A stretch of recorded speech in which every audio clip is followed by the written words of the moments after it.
ಪೊಲೀಸರನ್ನ ನಾಯಿಗೆ ಹೋಲಿಸಿರುವಂಥದ್ದು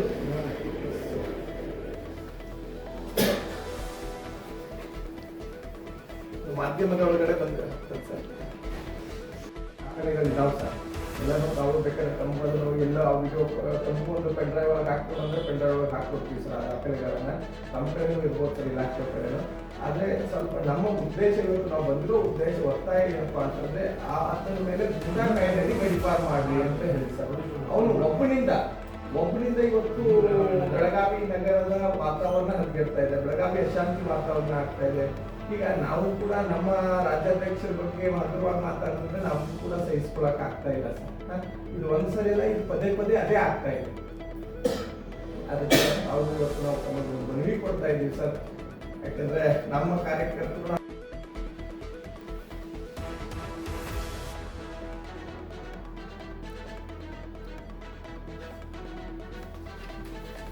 ಇದೇ ಏನಪ್ಪಾ ಅಂತಂದ್ರೆ ಬೆಳಗಾವಿ ಒಳಗಡೆ ಇದರಿಂದ ಶುಭಾಂಶಕ್ಕೆ ಒಂದು ಸಂಪೂರ್ಣವಾಗಿ ವಾತಾವರಣ ಸಿಗುತ್ತಾ ಇದೆ. ಬೆಳಗಾವಿ ಯಾವಾಗ ಶಾಂತಿಯುತವಾಗಿ ಆಗ್ತಾ ಇರುವಂಥ ಸಂದರ್ಭದಲ್ಲಿ ಏನಾದರೂ ಎಲ್ಲೋ ಒಂದು ಕಡೆ ಕುಂತು ಒಂದು ವಿಡಿಯೋ ಮಾಡಿ ಅದನ್ನೆಲ್ಲ ಕಡೆ ಸೋಷಿಯಲ್ ಮೀಡಿಯಾದಲ್ಲಿ ಹರಿದಾಕೋದು. ಆಮೇಲೆ ಆ ವಿಡಿಯೋಗಳಲ್ಲಿ ಬಹಳಷ್ಟು ಕನ್ನಡಿ ಕಾರ್ಯಕ್ರಮದ ಬಗ್ಗೆನೂ ಕೂಡ ಮಾತಾಡೋದು. ನಮ್ಮ ಕಾರ್ಯಕ್ರಮದ ನಮ್ಮ ವಾಹನ ಚಲಾಯಿಸುವಂಥ ಹುಡುಗರ ಬಗ್ಗೆನೂ ಮಾತಾಡೋದು.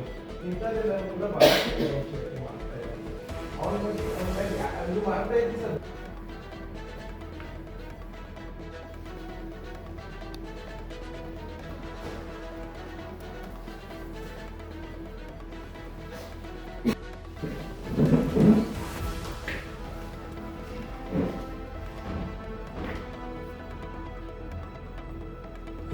ಹಿಂಗೆ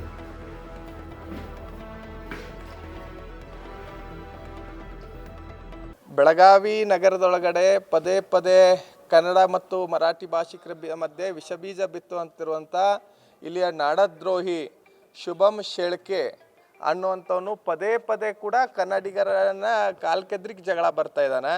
ಕನ್ನಡದ ಹೋರಾಟಗಾರರನ್ನ, ಕರ್ನಾಟಕ ರಕ್ಷಣಾ ವೇದಿಕೆ ರಾಜ್ಯಾಧ್ಯಕ್ಷರ ಬಗ್ಗೆ ಮತ್ತು ಇಲ್ಲಿಯ ಪೊಲೀಸ್ ಇಲಾಖೆ ಬಗ್ಗೆ ಹಾಗೂ ವಿವಿಧ ಇಲಾಖೆ ಅಧಿಕಾರಿಗಳ ಬಗ್ಗೆ ಭಾರಿ ಹಗುರವಾಗಿ ಮಾತಾಡೋದ್ರ ಜೊತೆ ನಿಂದಿಸುವಂಥ ಕೆಲಸವನ್ನು ಮಾಡ್ತಾ ಇದ್ದಾನೆ.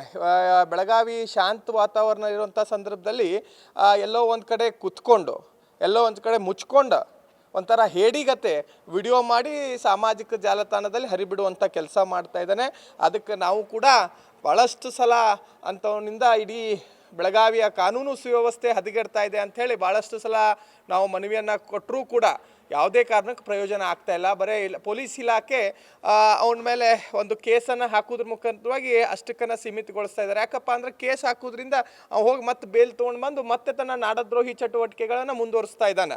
ಅದಕ್ಕೆ ಇಂಥ ನಾಡದ್ರೋಹಿಗಳಿಗೆ ಒಂದು ಸೂಕ್ತವಾದಂಥ ಅತ್ಯಂತ ಕಠಿಣ ಕ್ರಮವನ್ನು ತಗೊಳ್ಬೇಕು ಅಂತ ಹೇಳಿ ಇವತ್ತು ಮಾನ್ಯ ಪೊಲೀಸ್ ಇಲಾಖೆಯವ್ರನ್ನ ಭೇಟಿ ಮಾಡಿ ಅವನ್ನ ಗೂಂಡಾ ಕಾಯ್ದೆ ಅಡಿ ಪ್ರಕರಣವನ್ನು ದಾಖಲಿಸಿಕೊಂಡು ಇಲ್ಲಿಂದ ಗಡಿಪಾರು ಮಾಡಬೇಕು ಅಂತ ಹೇಳಿ ನಾವೆಲ್ಲ ಒತ್ತಾಯನ ಮಾಡ್ತಾ ಇದ್ದೀವಿ. ಅದ್ರ ಜೊತೆ ನಾವು ಇಲಾಖೆಗೆ ನಾವೊಂದಿಷ್ಟು ಕಾಲಾವಕಾಶನೂ ಕೂಡ ಗಡುವನ್ನು ಕೂಡ ಕೊಟ್ಟಿದ್ದೀವಿ. ಇಲಾಖೆಯವರು ಏನಾದರೂ ಅವನ ಮೇಲೆ ಸೂಕ್ತ ಕ್ರಮವನ್ನು ತಗೊಳ್ಳದೆ ಹೋದಲ್ಲಿ ಕನ್ನಡಿಗರು, ಕರ್ನಾಟಕ ರಕ್ಷಣಾ ವೇದಿಕೆಯ ಕಾರ್ಯಕರ್ತರು ಇಂಥ ನಾಡದ್ರೋಹಿಗೆ ನಮ್ಮ ನೆಲದೊಳಗಡೆ ಸರಿಯಾದಂಥ ಉತ್ತರವನ್ನು ಕೊಡ್ತೀವಿ, ಸರಿಯಾದ ತಕ್ಕ ಪಾಠವನ್ನು ಕಲಿಸ್ಬೇಕಾಗತ್ತೆ.